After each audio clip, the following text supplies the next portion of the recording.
America Iran ഇതാണിപ്പോൾ hot topic. പക്ഷേ ഇറാനാണ് ഇപ്പോൾ തിളങ്ങി നിൽക്കുന്നത്. അമേരിക്കയുടെ ഒത്താശയോടുകൂടെ ട്രാക്കിലായിട്ടുള്ള നെതന്യാഹു ചോര കുടിക്കാൻ വേണ്ടി 150ഓളം വരുന്ന കുട്ടികളെ ആ ബലിക്ക് കൊടുത്തു, അഥവാ ബാലന് ബലിക്ക് കൊടുത്തു എന്ന് തുടക്കം കുറിച്ചിട്ടുള്ള ആ ഒരു യുദ്ധത്തിൻ്റെ അവസ്ഥ ഇന്നിപ്പം ടെൽ അവീവിൻ്റെ എല്ലാ ഭാഗങ്ങളും ആര് കൊണ്ടുപോയെന്ന് വെച്ചാൽ ഇറാൻ്റെ ക്ലസ്റ്റർ ബോംബുകൾ ഒപ്പിയെടുത്ത് കൊണ്ടുപോയിട്ടുണ്ട്.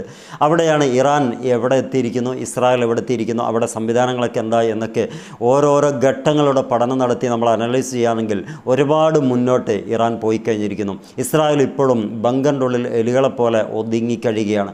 അവസാന നിമിഷം അവർ പറയുകയും ചെയ്തു, ഇനി സേറണമെന്ന് മുഴുകില്ല, അവനവൻ്റെ കാര്യം അവനവൻ നോക്കിക്കൊള്ളുക.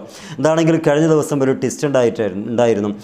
അബ്ബാസ് ആരിസ്ക്കും മസൂദ് പെഷസ്കിയാനും ഒരു വലിയൊരു പ്രസ്താവന ഇറക്കി, അത് കൊട്ടിഘോഷിക്കുകയും ചെയ്തിട്ടുണ്ട്. മിഡിൽ ഈസ്റ്റിലേക്ക് ഇനി ഒരു യുദ്ധമായിട്ട് ഞങ്ങൾ വരുന്നില്ല, അവിടെ ആക്രമണങ്ങളൊക്കെ ഞങ്ങൾ അവസാനിപ്പിച്ചിരിക്കുന്നു, വേറെ മാർഗ്ഗങ്ങളൊന്നും ഇല്ലാത്തതുകൊണ്ടാണ് നിങ്ങൾ ആ ഭാഗങ്ങളൊക്കെ ആക്രമിക്കേണ്ടി വരുന്നു, അതിൽ ഖേദം പ്രകടിപ്പിക്കുന്നു എന്നായിരുന്നു. പക്ഷേ ഉടനെ തന്നെ വലിയ വലിയ പ്രകമ്പനങ്ങൾ കൊള്ളിക്കുന്ന സ്ഫോടനങ്ങൾ അവിടെ ഇറാൻ്റെ ഭാഗത്ത് തന്നെ കൊണ്ടുവന്നു, അവിടെ നടപ്പിലാക്കുകയും ചെയ്തു. ഇതിൻ്റെ വ്യക്തമായിട്ടുള്ള ഒരു അറിയിപ്പ് അല്ലെങ്കിൽ അതിന് വിശദമായിട്ടുള്ള കാര്യങ്ങൾ ഇറാൻ്റെ ഭാഗത്ത് നിന്ന് വ്യക്തമാക്കിയിട്ടുണ്ട്.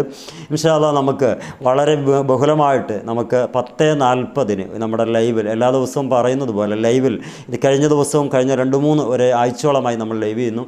ആ ലൈവിൽ എന്തിനായിരുന്നു കഴിഞ്ഞ ദിവസം ഇങ്ങനെ ഒറ്റ ട്വിസ്റ്റ് ഉണ്ടാക്കിയത്, അല്ലെങ്കിൽ ഒരു ട്വിസ്റ്റ് ഉണ്ടാക്കിയത്, അവിടെ കൊണ്ടുപോയി ഞങ്ങളുടെ ബോംബിനൊക്കെ ഖേദം പ്രകടിപ്പിക്കുന്നു എന്നൊക്കെ പറഞ്ഞ് കണ്ടിന്യൂ ബോംബ് സ്ഫോടനം, ഇന്നും അവിടെ മിസൈൽ ആക്രമണം ഉണ്ടായിട്ടുണ്ട്. എന്തുകൊണ്ടായിരുന്നു?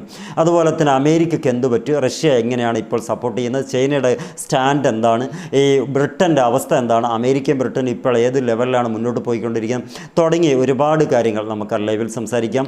ഇപ്പം ജസ്റ്റ് ഒന്ന് വന്നതാണ്, ഒരു മുൻകൂട്ടി ലൈവ് ഉണ്ടാകുമെന്ന് അറിയിക്കാൻ വേണ്ടിയിട്ട്. അവിടെ നിന്നാണ് നമുക്ക് കാര്യമായിട്ട് നമ്മൾ ഒരു 1.5 മണിക്കൂറോളം കാര്യങ്ങൾ വളരെ നന്നായിട്ട് കാര്യങ്ങൾക്ക് സംസാരിക്കുന്നുണ്ട്. കഴിയുന്നവരൊക്കെ ആ ലൈവിലേക്ക് എത്തുക. എന്തിനാണെന്ന് വെച്ചാൽ മൊത്തമായി നമ്മൾ കാണുന്നതല്ല കാഴ്ച. ഇന്നലെ കഴിഞ്ഞ ദിവസം ഇറാൻ ഈ പ്രഖ്യാപനം നടത്തി ബോംബ് സ്ഫോടനം തുടരുന്നപ്പം ഇറാന് ചീത്ത വിളിക്കുന്ന ഒരുപാട് ആളുകളെ കമൻറ്റ് ബോക്സിലും മറ്റ് മേഖലകളിലൊക്കെ കണ്ടിട്ടുണ്ട്. യഥാർത്ഥത്തിൽ ഇതിൻ്റെ കഥ അറിഞ്ഞാൽ ഇറാൻ ചെയ്തത് ബുദ്ധി എന്ന് മനസ്സിലാക്കാൻ പറ്റും. അങ്ങനെയുള്ള കാര്യങ്ങളൊക്കെ വെളിപ്പെട്ട് കഴിഞ്ഞു. ഇറാൻ തന്നെ അത് വെളിപ്പെടുത്തി കഴിയുകയും ചെയ്തു. ഡീറ്റെയിൽ ആയിട്ടുള്ള കാര്യങ്ങൾ നമുക്ക് 10:40 ലൈവിൽ കാണാം. എല്ലാവർക്കും സുഖമായിരിക്കുക, എല്ലാവർക്കും സുഖമായി കാര്യങ്ങളൊക്കെ കൊണ്ടുപോകാൻ തൗഫീക്ക് ചെയ്യട്ടെ. Wish you all the best. Good bye.